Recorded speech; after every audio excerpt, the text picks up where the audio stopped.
γνωρίζουν. Η προσαρμογή λοιπόν έχει σημασία. Επί πολλά χρόνια χαράχτηκε μια πολιτική, μια στρατηγική για την κλιματική αλλαγή που βασιζόταν στην υποβάθμιση της προσαρμογής.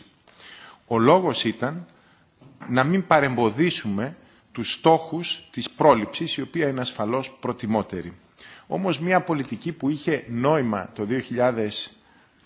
το 1990 δεν έχει το ίδιο νόημα το 2010 και ασφαλώς δεν έχει νόημα το 2020 ή το 2030, όταν οι επιπτώσεις πια θα γίνονται πολύ πιο αντιληπτές και στην Ήπειρό μας και σε ολόκληρο τον κόσμο. Άλλωστε, η πολιτική της υποβάθμισης της προσαρμογής αντίκειται και στη βασική αρχή της περιβαλλοντικής πολιτικής, που είναι ο ρηπαίνων πληρώνει. Αν έχουμε αρχίσει να έχουμε ζημιές, πρέπει να αρχίσουμε να πληρώνουμε για αυτές. Τώρα, βασικό εμπόδιο στην πολιτική προσαρμογής είναι η αβεβαιότητα του φαινομένου, ιδιαίτερα όταν μεταβαίνουμε από το πλανητικό στο περιφερειακό, το εθνικό ή το τοπικό επίπεδο. Δεν μπορούμε ακόμη με επαρκή τρόπο να ταυτίσουμε τα συγκεκριμένα καιρικά φαινόμενα, ένα κυκλώνα ή ένα ζεστό καλοκαίρι, με τις κλιματικές αλλαγές. Αυτό σημαίνει ότι η πολιτική προσαρμογής θα πρέπει να δώσει έμφαση στην πρόληψη και σε περιπτώσεις όπου το πρόβλημα είναι ήδη προφανές. Επί του προκειμένου κειμένου τώρα της Επιτροπής και της εισήγησης του συναδέλφου του κυρίου Πρόντι. Συμφωνώ καταρχήν στο γενικό περιεχόμενο. Θεωρώ όμως ότι υπάρχει ανάγκη για ορισμένες σημαντικές προσθήκες.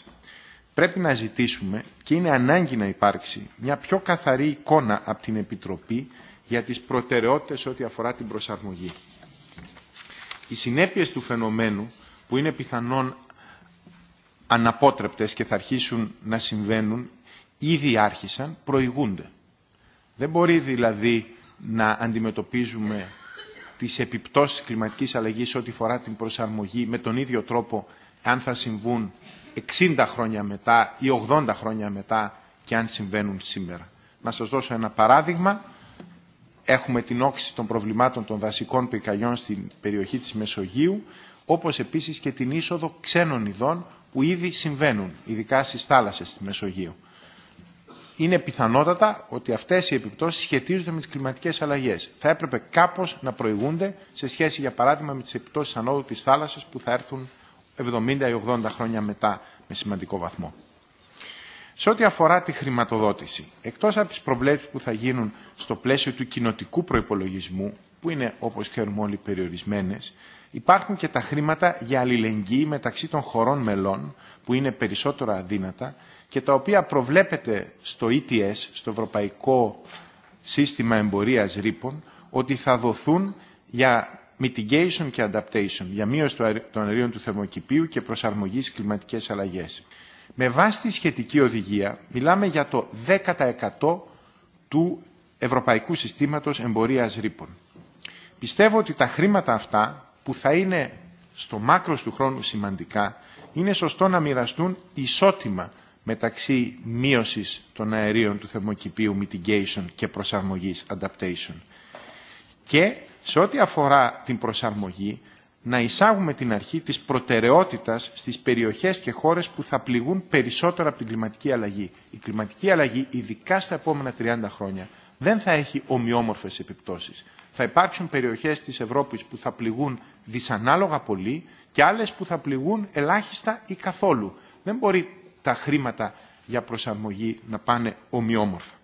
Άλλωστε, η βασική αρχή νομικά κατοχυρωμένη της περιβαλλοντικής νομοθεσίας πολιτικής μας είναι η αρχή του ο ρηπαίνων πληρώνει.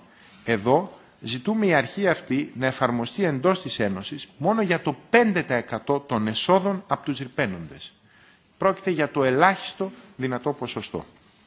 Τώρα, στα ειδικότερα θέματα, για να τελειώσω, πιστεύω ότι πρέπει να περιλάβουμε, εκτός από αυτών που καλύπτονται, ειδικές αναφορές καταρχήν για τα δάση, εξήγησα γιατί, δεύτερον για τις επιπτώσεις στη βιοποικιλότητα από την μετανάστευση ξένων ειδών, τρίτον για τις επιπτώσεις στο αστικό περιβάλλον.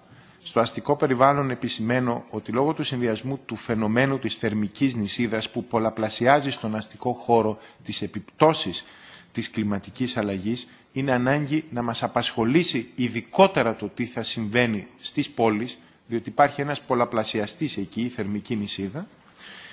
Τέταρτον, οι επιπτώσεις στην οικονομική δραστηριότητα που πρέπει να αποτελούν ένα χωριστό κεφάλαιο. Και τέλος, οι επιπτώσεις από τα πιθανά νέα μεταναστευτικά ρεύματα που θα προκληθούν, μια που ξέρουμε ότι οι βασικές πηγές μετανάστευσης, η Αφρική και η Νοτιοανατολική Ασία, για την Ευρώπη, θα είναι περιοχές που κατεξοχήν θα πληγούν από τις κλιματικές αλλαγές. Ευχαριστώ πολύ. Je vous remercie.